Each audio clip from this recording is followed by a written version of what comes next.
Good morning, everyone. I'm Benita Zarrillo, the Member of Parliament for Port Moody Coquitlam, and we're here today on the unceded, traditional, and ancestral territory of the Coast Salish peoples. Right now, across British Columbia, people are being priced out of their communities. Renters are facing skyrocketing costs and being pushed out by corporate landlords. And families are making impossible choices just to keep a roof over their heads. It's not just a housing crisis, it's an affordability crisis, and it demands urgent action. And the NDP can do two things at once. We can protect Canada from the threats from the United States, but we can also protect Canadians and affordability with our strong team of New Democrats. They are leaders in their communities who have been leading the fight from pushing for rent-controlled homes on public land to securing real wins like dental care and pharmacare for millions of Canadians. So today I have the pleasure of introducing our strong team of local New Democrats. I have behind me here Peter Julian, candidate in New Westminster Burnaby Mayorville; Jenny Kwan, candidate in Vancouver East; Raj Singh Tour, candidate in Surrey Newton; Vanessa Sharma, candidate in Cloverdale, Langley City; Holly Isaac, candidate in Langley Township, Fraser Heights; Aleem Furkirani, candidate in Vancouver Quadra; and Suki Sahoda, candidate in Vancouver Granville; and Jaeger Rosenberg, the candidate in West Vancouver, Sunshine Coast, Sea to Sky Country. And last but not least, please can I welcome a man who has been a relentless voice for working people. It is my honor to introduce the leader of the NDP, Jagmeet Singh. Hey, thank you. Thank you so much, man. Appreciate that. That was awesome. Thank you so much, Benita. So proud of the work you've been doing as Member of Parliament. Excited that you're a candidate again. Can't wait for you to get back to Ottawa to keep up the fight. And I'm really proud of this team that you're seeing behind me. This is just some of our amazing Lower Mainland team here. Powerful voices, powerful community advocates. These are the folks that you want on your side when you go into a fight. When we're in a tough time right now, we already knew that life was hard before this campaign began. Before the threats of Donald Trump, life was so expensive.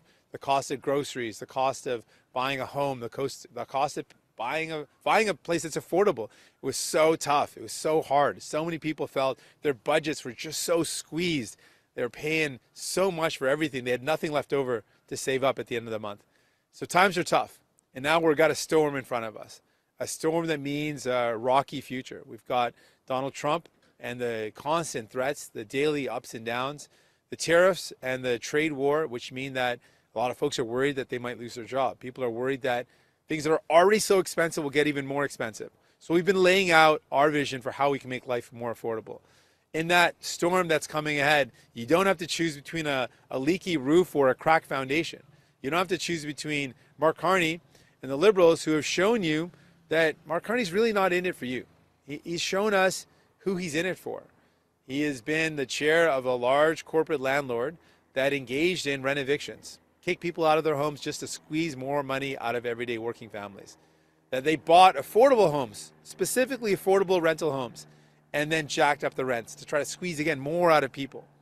And it turns out he's the chair of one of the biggest tax dodgers in our country. So unlikely that he's someone that's going to stand up for everyday folks when he's been spending most of his career fighting for those at the top. And Pierre Poilievre, his vision for Canada is one where he wants to cut the things that you need. And it's going to cost you. That's what Conservatives do. He wants to cut healthcare. He wants to cut childcare. He wants to cut the things that you hold dear. It's going to cost you a lot of money out of pocket just to give big tax giveaways to those at the very top. It's what Conservatives do. It's in his plan, and it's going to hurt you. And so that's why we're putting forward an alternative vision. Our plan is different. Our plan is there, one that's in it for you. So here's the deal. Large corporations have been receiving low-interest loans from the federal government. Liberals and Conservatives have been giving them low-interest loans for a long time, but they haven't been helping a first-time home buyer buy their home. I think that's wrong. So that's why today I'm announcing our plan to give first-time home buyers public-backed low interest, fixed term loans to buy their first home. This would make a huge difference in people's lives. They'd be able to have affordable loans so they can actually buy their first home. If you think about it, just a 5% difference on an interest rate could save families as much as $9,500 over 5 years. That's more money to buy your groceries, more money to save up for the things that you need. That's our plan, a plan that's in it for you. It's never been done before, but if we can give loans to large, wealthy developers to buy buildings, to buy homes, why can't we give everyday families a break? Why can't we help out everyday families buying their first home? That's our plan, and we're in it for you. Donc, on est dans un temps difficile, c'est clair. On a déjà eu des difficultés à rejoindre les deux bouts. On a déjà eu des difficultés à faire l'épicerie, acheter une maison, c'était tellement difficile. Et avec la tempête de Donald Trump, ça veut dire que les choses vont être encore plus précaires, des incertitudes, des problèmes dans la vie des gens vont augmenter avec cette incertitude. Donc, vous ne devez pas choisir entre les libéraux de Mark Carney, qui a déjà montré qu'ils sont des bords des ultra-riches. Ils ont proposé des plans pour aider les ultra-riches avec les coupures d'impôts pour les millionnaires. Mark Carney était le président d'une entreprise qui évite de payer leurs impôts, une entreprise qui cible les gens qui travaillent fort et achète des immeubles avec le logement abordable pour augmenter le loyer. Il n'est pas quelqu'un de votre bord. Et Pierre Poilievre, les conservateurs, leur plan, c'est le plan de tous les conservateurs. Coupez les services dont vous avez besoin et ça va rendre la vie plus inabordable. Ça va augmenter le coût de la vie. Coupure en santé, coupure en système de garderie, ça va rendre la vie plus difficile. Notre plan est différent. On a proposé des plans pour rendre la vie plus abordable. On a parlé de comment on peut réduire le coût d'épicerie, comment on peut construire plus de logements abordables. Et aujourd'hui, notre annonce, c'est la suivante. Le gouvernement libéral et conservateur ont donné des prêts aux grandes entreprises depuis longtemps, mais là, ils n'ont jamais aidé les gens à acheter leur première maison. Donc aujourd'hui, notre annonce, c'est un gouvernement néo-démocrate va aider les gens qui achètent leur première maison avec un prêt financé par la publique qui est de faible taux d'intérêt avec des termes fixes qui est vraiment abordable. Ça va aider quelqu'un pour acheter leur première maison. Je pense que c'est une idée nouvelle, mais c'est une idée audacieuse pour vraiment aider les gens, pas seulement des investissements pour les autres riches. On est là pour vous aider. Donc, je suis fier de cette annonce. C'est un autre exemple de comment on est là pour vous. On est de votre côté. Avec le cœur au ventre, on va se battre pour vous. Merci. And with that, I'm ready for any questions you might have. Merci beaucoup. On va maintenant passer à la période de questions. Une question et une relance. We'll now take the questions from the press. One question, one follow-up. We'll begin with Janice McGregor, CBC. Yeah, good morning, everyone. We've obviously had the CMHC insuring mortgages for a long time in this country, but this would be a huge step to move to a place where you actually had a taxpayer-subsidized public lender delivering mortgages. Have you consulted with banks and credit unions about how they would feel about this expansion of the public role in the mortgage market and what that might do to the housing market? Because this seems to me would be a fairly profound attack on their business. I'm not too worried about what banks think.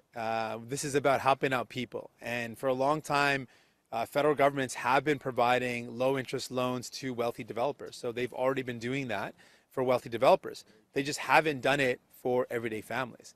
And I think it's the right thing to do to help out a first-time home buyer who's saying, you know what, I could afford a home if only my monthly payments are a little bit lower. And they don't qualify for the lower interest rates because this is their first home they're buying. So they don't have a credit score that will give them the lowest interest rate possible. So we're offering a real solution for those that qualify for a mortgage. They're going to get a lower interest rate. And so I think that's something that's going to really help out people. I think credit unions do a great job of giving accessible credit to people and communities. This is just going to be another option, a real option for people to have a low interest loan. And again, I should highlight, this is not one solution. We need a host of solutions when it comes to the housing crisis. We do absolutely need to build more homes that are affordable. We do need to build a variety of housing, including cooperative and not-for-profit housing. But this is one piece of the solution to keep the dream of home ownership alive, to give people access to a low-interest loan. En français aussi, s'il vous plaît. Oui, donc je ne m'inquiète pas des positions, des opinions des grandes banques. Pour longtemps, le gouvernement fédéral a donné des prêts aux grandes entreprises, des développeurs, des riches développeurs. Donc, ils ont déjà fait ça pour eux, mais ils n'ont jamais aidé les gens qui veulent acheter une maison pour la première fois. Je pense qu'on doit faire ça. C'est important. Mais ce n'est pas la seule solution. Je sais que dans cette crise du logement, on a besoin de plusieurs solutions. On a besoin du logement à but non lucratif, du logement hors marché. On a besoin des coopératives. On a besoin de tout ça. Et on a aussi besoin d'aider les gens qui veulent acheter une maison pour la première fois, de les aider. On veut garder le rêve d'acheter une maison pour les jeunes personnes. Et ça, c'est une façon claire d'obtenir ce but. And bigger indulgence to ask on a different topic, but a fairly significant development on the foreign interference front over the last couple of days with the remarks from Liberal candidate Paul Chang about Conservative candidate Joe Tay. The Liberals are not removing him as a candidate. He has apologized, I appreciate. But wondering, Mr. Singh, if I could get your reaction to the comments and to the Liberals' response and the Conservatives' response to those comments, and how your party sees this situation. And also, if you don't mind, Jenny Kwan, I would like to hear from you on this issue as well, because you have been obviously personally affected, but also so active about the need to do better on this front. Thank you. Yeah, I think it's a great idea. So I'll start off, and then I'll invite Jenny up to this podium. So first of all, I think what the Liberal candidate said was obviously wrong. It was clearly inappropriate. And while he's apologized, I still think what he said was clearly wrong. We've got a situation where the public inquiry into foreign interference really highlighted how serious the threat of foreign interference is. And we frankly have two parties that have a long track record of not taking it seriously. We got Pierre Poilievre, who is the leader of a political party that has had numerous allegations of foreign interference directly impacting his own leadership race, and refused to get security clearance, refused to get access to information about that. He was the only federal leader that didn't get security clearance. Every other leader thought it makes sense for us to know what's going on so we can protect democracy. He chose to put his party first. I think Pierre Poilievre was wrong for doing that. And I think the Liberals also don't have a strong track record on this. They've ignored clear concerns around foreign interference. They've not acted when there was important information that they should have acted on. And now we've got another example of a candidate saying inappropriate things. And so I think there's a track record here. We need to change that. We need to take foreign interference seriously. All Canadians should be free from interference and should be able to participate in our democracy in a fair and just way without foreign interference. This is important for people's participation in democracy, and it's important for all of us to defend it. En français, et puis je vais inviter Jenny Kwan de partager quelques mots. Donc, ce que le candidat pour les libéraux a dit était inapproprié. Il a tort de dire ça, et il s'excusait, mais je continue de dire que c'était inapproprié. Et en général, on est deux partis avec plusieurs exemples où ils n'ont pas pris au sérieux la menace de l'ingérence étrangère. Le chef du Parti conservateur, Pierre Poilievre, a su qu'il y avait des allégations d'ingérence étrangère dans son propre course à la chefferie, et il n'a pas réagi. Et il a refusé d'avoir son code de sécurité. Il était le seul chef de parti politique de refuser d'avoir son code de sécurité et de refuser de savoir les détails de ce qui s'est passé. Je pense qu'il a voulu protéger son parti avant du pays, et il a tort pour faire ça. Et les libéraux aussi, ils n'ont pas un bon bilan. Ils ont ignoré les allégations sérieuses. Ils n'ont pas pris des actions quand les allégations méritaient des actions. Donc, je pense à ce moment, et c'est important de reconnaître, on a une menace d'ingérence étrangère on doit le prendre au sérieux, on doit mettre notre pays avant de nos partis et protéger notre démocratie. And with that, I'll invite Jenny Kwan to say some words on.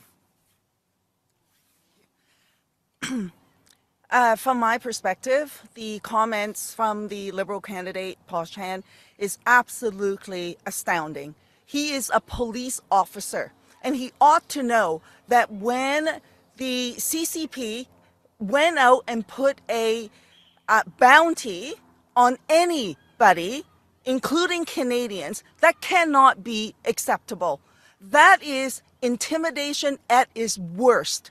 And yet, he played right into it. He advocated for people to bring him to the Chinese consulate to collect the bounty. In what universe is this normal? And especially in the face of Canada, where we are faced with foreign interference, active, sophisticated foreign interference activities targeting Canada's democratic institutions. We saw from the Hogue report a significant mention of transnational repression. That's what's happening right now. And it doesn't matter if it's a candidate, it could be anybody. And the fact is, Canadians are faced with that. People from Hong Kong who are fearful of their lives and that of their families, for example, people who speak up against the Communist China's repressive regime are fearful for their lives and that of their families. That is what transnational repression looks like. And we need to stand together to fight against it and not peddle it as the way it is being done from the Liberal candidate. I should also add that the Liberals, frankly, has not taken this file, this issue seriously. We have a registry. People have called for the registry, and the House of Commons, New Democrats, led this fight in bringing all the parties together to expeditiously pass the legislation. And what did the Liberals do? They did not fully enact the registry. We still don't have the commissioner, and we're into the election. Meanwhile, you have the Conservatives. Pierre Poilievre would not even get the security clearance. What is he hiding? And why is he putting his own political interests ahead of Canadians' interests? It's shameful. So we need to actually fight this fight. We're in the middle of the election, and only New Democrats have been taking this on seriously. It is time to act. We cannot afford to jeopardize our democratic institutions. Thank you very much. We'll now pass to Radio-Canada. Juliane Lapointe, Radio-Canada. Bonjour, Monsieur Singh. La campagne conservatrice semble désorganisée avec l'arrivée de Donald Trump, des tarifs. Ça devient une question assez centrale dans cette campagne-ci. À quel point vous-même, dans votre campagne, vous avez dû ajuster votre message, ajuster peut-être votre stratégie face à ce nouveau contexte-là? Je veux commencer en parlant un peu des conservateurs, le fait que ce n'est pas seulement le fait qu'ils n'ont pas réagi à la menace de Donald Trump. On a aussi des nouvelles qui montrent qu'il y a des conservateurs, dont même la campagne électorale, qui se battent contre eux-mêmes. Donc, il y a des divisions dans leur parti. Et au lieu de se battre pour les Canadiens, ils se battent contre eux-mêmes. Nous sommes en solidarité comme parti, comme mes candidats, comme notre campagne électorale, en défendant les Canadiens. Et comment on a réagi à la menace de Donald Trump? On parle de qu'est-ce qu'on veut défendre. C'est quoi les valeurs qu'on veut défendre face à la menace de Donald Trump? Et on parle des enjeux comme notre soin de santé. On parle de comment on peut aider les gens avec la question de l'abordabilité quand il y a une menace posée par une guerre commerciale qui peut augmenter le coût de la vie. Donc, ça, c'est pourquoi on cible ces enjeux et on cible les valeurs qui sont chères aux Canadiens. Le fait qu'on veut défendre pas seulement notre pays, mais nos valeurs comme les soins de santé publics et universels. On ne veut pas devenir les États-Unis, on ne veut pas devenir le 51e État des États-Unis parce qu'on veut défendre notre système de santé publique et universel et on veut le renforcer, pas le vendre comme les conservateurs. Donc, on va continuer de proposer des solutions face à la menace de Donald Trump et des solutions qui vont rendre la vie plus abordable pour monsieur et madame tout le monde. Yeah, for sure. That's fair. I'm just going to do that in English. I'll take a moment when answering that question to start off by talking about not only do the Conservative Party seem to be in disarray because they don't know how to respond to the threat of Donald Trump, there are also more and more reports coming out that they're in disarray internally. They're fighting each other. Reports coming out of the campaign office is one where their Conservatives are fighting each other instead of standing up for Canadians. New Democrats are united. All my candidates, our electoral team, our campaign, all of us are united in fighting for Canadians, fighting back against Donald Trump. But we're also in this campaign talking about what is it exactly that we're fighting for. Well, we're fighting for Canadian values. When we talk about not wanting to become ever the 51st state, a part of that is because we never want to have American-style private healthcare. We want to defend our universal public healthcare that's there for everybody. That's something that we hold very dear. And so we're going to talk about how we defend the Canada that we want, a Canada where we take care of one another, where we have universal public healthcare that's there for you, where we have strong pensions. And instead of Conservatives who want to cut those very things, make us more like the United States, we want to defend those things. And instead of someone like Mark Carney, who's talking about making a Canada that really is one for billionaires and millionaires, his first act was to make a tax cut that helped out millionaires. We're talking about helping first-time homebuyers buy their first home with publicly backed insurance or publicly backed mortgages. That's how we can actually help first-time homebuyers. So you can see the difference, tax cuts for millionaires from Mark Carney, helping first-time homebuyers with publicly backed mortgages with New Democrats. I think it's clear whose side we're on. Merci, thank you. On vous voit aujourd'hui, vous avec certains de vos députés, d'autres qui sont candidats, mais la réalité, c'est que plusieurs parmi vous sont en danger dans l'élection, selon les sondages. Vous-même, votre siège n'est pas assuré, M. Singh. Comment vous expliquez ça en Colombie-Britannique? En Colombie-Britannique, c'est important de savoir, c'est les néo-démocrates qui diffèrent les conservateurs. Sur l'île Vancouver, avec la menace des conservateurs, c'est les députés néo-démocrates qui diffèrent les conservateurs. Ici, en Colombie-Britannique, c'est les néo-démocrates qui diffèrent les conservateurs. Donc, on l'a fait avec nos députés sortants et on l'a fait avec nos nouveaux candidats. C'est les néo-démocrates qui peuvent vraiment faire face à la menace des conservateurs et qui va vous défendre. Donc, cette élection, c'est vraiment la question de qui est de votre bord et ça, c'est les néo-démocrates. I'll just do that in English because I think it was a good question.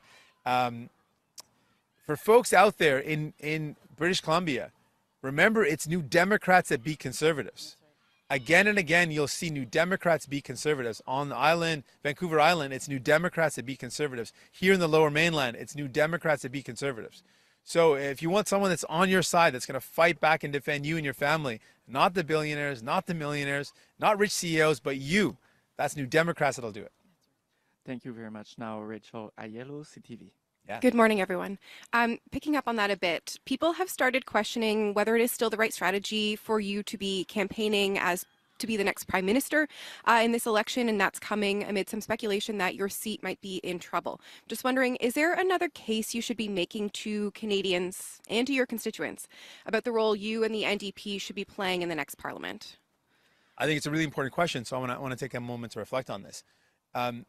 With 25 of us, we were able to, 25 New Democrats, we fought for the biggest expansions of healthcare in a generation. We brought dental care and pharmacare.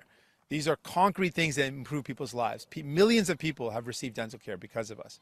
So if you elect more New Democrats, we're going to do great things for you. If you elect enough of us, I would be honored to serve as Prime Minister, and I'll fight every single day to make sure people's lives are better.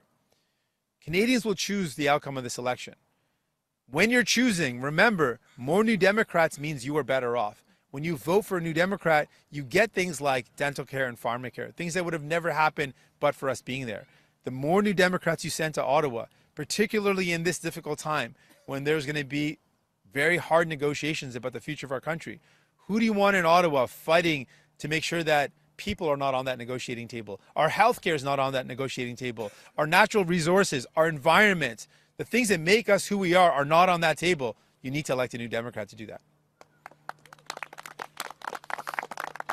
And I'm hoping to hear from Ms. Cirillo or Mr. Julian or really any other candidate that wants to chime in on this one.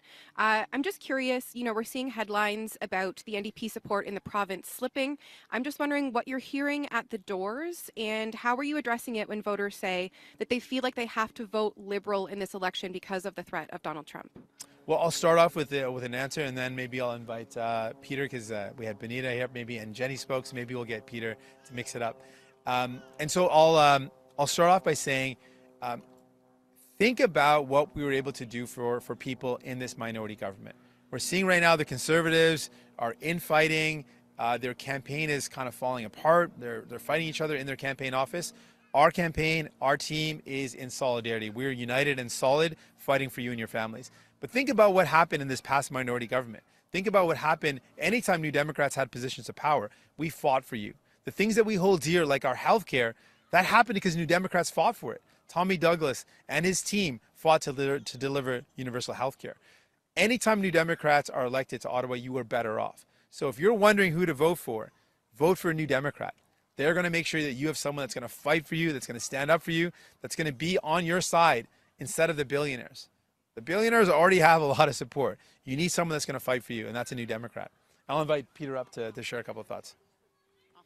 En français un peu, et puis je vais inviter Peter Julian pour ajouter quelques mots. Parce que je suis fier de mon équipe. I'm really proud of my team, and you heard from Benita, you heard from Jenny, so we'll bring in Peter too. Et pour résumer ce que j'ai dit, je pense que c'est important si vous habitez n'importe où. On est montré dans les derniers gouvernements minoritaires, on est montré dans plusieurs cas dans l'histoire de notre pays, quand vous avez des néo-démocrates, des députés néo-démocrates, vous avez quelqu'un de votre bord.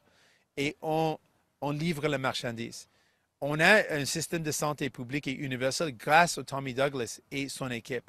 On a des choses qui sont chères à nous dans notre pays à cause des néo-démocrates. Donc, si vous êtes en décision pour qui vous allez voter, votez pour un député néo-démocrate parce que c'est quelqu'un qui va se battre pour vous. Et Peter Julian, come on up. And you could nod and say yes. Anyone can respond on how you're replying to those voters. Yeah, come on up and share a couple of thoughts, sir. Good to see you. Mais je vais les faire d'abord en français. J'ai jamais eu autant de dons, j'ai jamais eu autant de placements de pancartes, j'ai jamais eu autant de bénévoles que j'ai eu dans la première semaine de la campagne cette année. Et si on regarde les sondages, la première fois que je me suis présenté, j'étais supposément troisième dans mon comté, j'étais élu. Alors, nous, on ne fait pas beaucoup de confiance dans les sondages, on fait beaucoup de confiance dans la réaction des gens. Et à la porte, les gens sont très positifs. Ils ont reconnu que l'NPD a fait beaucoup de choses, pas simplement dans ce dernier Parlement, mais aussi dans le Parlement précédent. Pendant COVID, c'est l'NPD qui a vraiment pris pour les gens. Et là, avec les soins dentaires, les assurances médicaments, la loi anti-briseur de grève et j'en passe, les gens reconnaissent notre travail. Alors, quand je parle avec les électeurs, je vois très peu qui sont prêts d'appuyer les autres partis étant donné vraiment ce travail qu'on a fait. So I've never had as many volunteers, never had as many sign placements, I've never had as many little donations in the first week of the campaign, in this campaign, compared to every other one. And if we're talking about opinion polls, the first time I ran, I was told I was in way behind in third place according to the polls. We won that election, and we've won every subsequent election. So at the doorstep, when I'm talking to people, they recognize that the NDP has brought, not only in this parliament, but in the previous parliament, where we fought for supports during COVID for small businesses and families and seniors and people with disabilities, and students, they recognize that. They recognize our work on dental care. They recognize our work on pharmacare. They recognize our work on anti-scab legislation, on child care. And I could go on and on. I don't want to bore everybody with all the details, but literally the NDP has an unprecedented record of accomplishment. And I think Jagmeet has spoken to that. So I don't meet a lot of people at the doorstep that are supporting the other parties, quite frankly. They recognize the NDP's contributions, and they want to see more NDP MPs in Parliament. Thank you. Now, Marco Vigliotti, Hypothèques. You mentioned in some earlier remarks about some of the divisions in the Conservative Party. It seems to be a whole focus on, Mr. Poilievre's inability or unwillingness to kind of pivot his message away from, axing the carbon tax to dealing with the tariff threat. I did kind of want to throw that back, though, towards you and your campaign. Some people may ask the question, is the NDP kind of focusing, is it kind of also shifting its message to deal with Donald Trump? So if I'm a skeptical voter out there and, polls show that the tariff threat has increasingly become a top concern for voters, can you convince me, can you point to anything in, your campaign platform or just your messaging that you wouldn't be saying, that you wouldn't be doing if Kamala Harris was the president? Well, a lot of what we're talking about now is the fact that life has been really unaffordable. It's been really tough for a lot of folks. And that was the number one thing I heard on the doorsteps and heard across the communities. People tell me life is just, I can't afford it. And I would ask, what are the major top things that you're worried about? And what would come out was right away, homes, like I'm having a hard time buying a home, renting a home, and groceries. And those are the two things that people would tell me they're most worried about. Now with the threat of Donald Trump, it puts this question of affordability really into highlight and makes it even more precarious, and people are really worried. Things are going to get even more expensive. So a lot of our focus is on, dealing with the storm, the threat of Donald Trump. What are we doing to strengthen our country? How can we strengthen our own nation in the face of this really serious threat? So a lot of what we're focused on is, well, if things are going to be uncertain, we got to make things more certain for people. And so today's announcement to give people a solid, publicly backed, CMHC backed, public mortgage that's fixed term, that's affordable, is about dealing with the uncertainty of the future. It's about saying, you know what, things might go up and down, but we're going to have your back. If you're a first-time home buyer, we're going to help you keep that dream alive.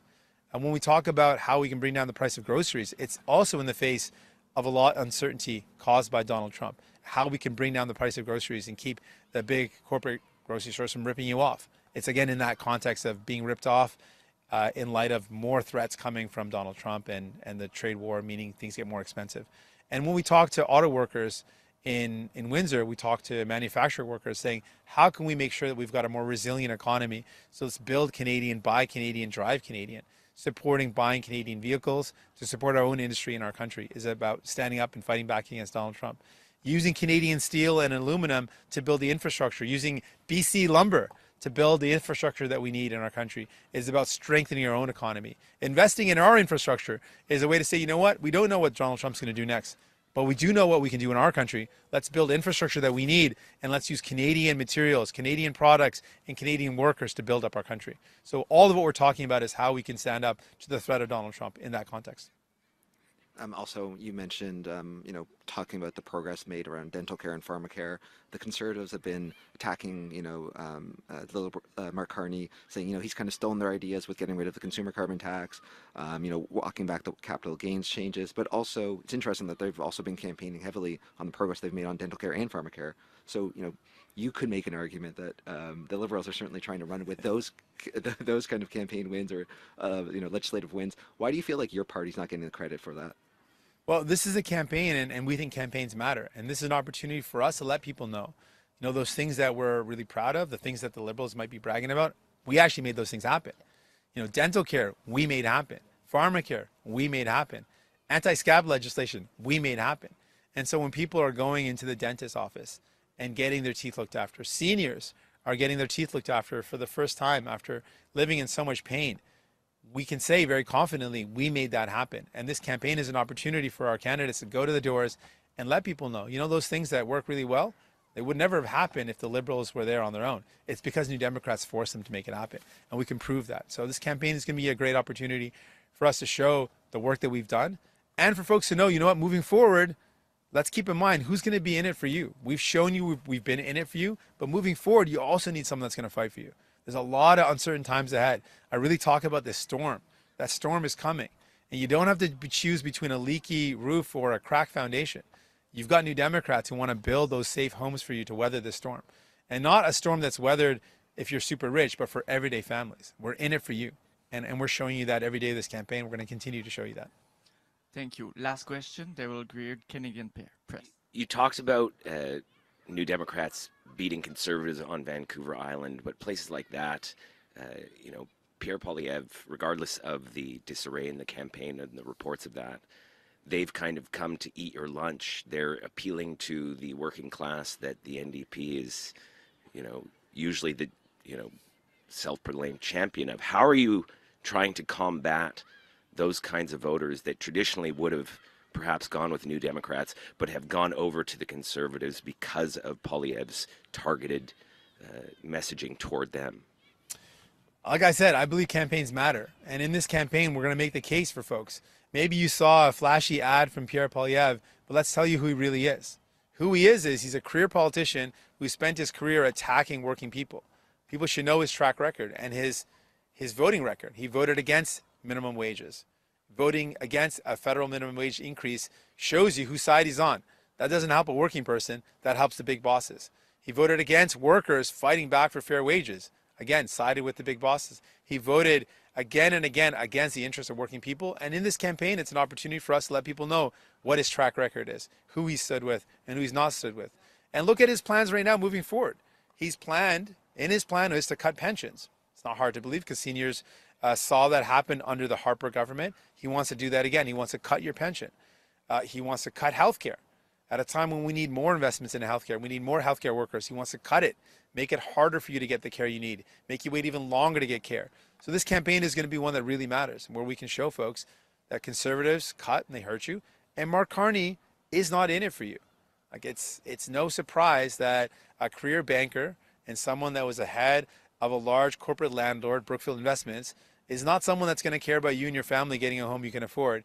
When he spent his whole recent career, as recent as a couple of months ago, being the chair of a company that's the biggest tax dodger in Canada, one of the biggest, a company that made money off the backs of hardworking people, targeting affordable homes to buy them up and jack up the rent. He is not the guy that's going to make life more affordable for you. And so really, people have an option in this campaign and in this election, and we're going to show that option every day of this campaign, that we're in it for you. Today's announcement shows you we're in it for you. Every day of this campaign, I'm going to show you that. Just specific to that program, what criteria would someone have to fit in order to qualify? And I've asked this to many politicians and nobody's ever been able to answer. How much is reasonable for, let's say, a one-bedroom apartment in Port Moody to pay rent on or to pay a mortgage on, in your opinion? And this could go to any of your candidates. Who can give me a number? So what is the criteria? Does somebody have to make $80,000, $90,000? And how much is a reasonable mortgage payment? How much is a monthly rental payment?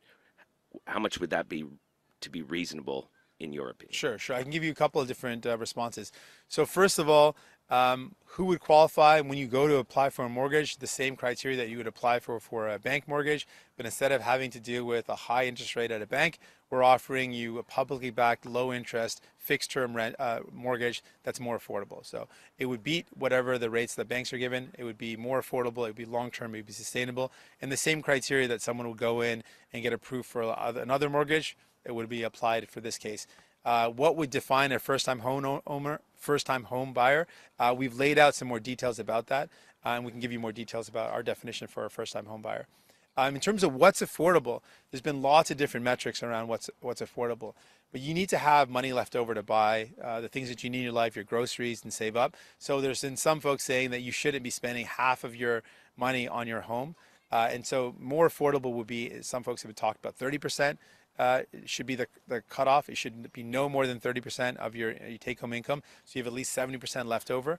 But it should be that you have enough left over after you pay your housing costs that you could save up, you could buy your groceries, you could save up for a rainy day, go on a trip. And that's what we want to see happen again. If you look back, not too far in time, folks were spending a smaller portion of their income on their homes. And that's what we want to see happen again. So to do that, there's a whole bunch of different ways. We have to have affordable rent. We have to have cooperative homes. We have to have not-for-profit or not-for-profit housing, not non-market housing. We need a whole bunch of options. Today we're talking about one of those solutions, which is to give people a low-interest mortgage so they can afford to buy their first home. Thank you. That concludes it. It depends on someone's income. There's something I know, yeah. But like, is Thank you. is that the concludes the thanks. press conference. We'll have more of a chat maybe afterwards. Thank you very much.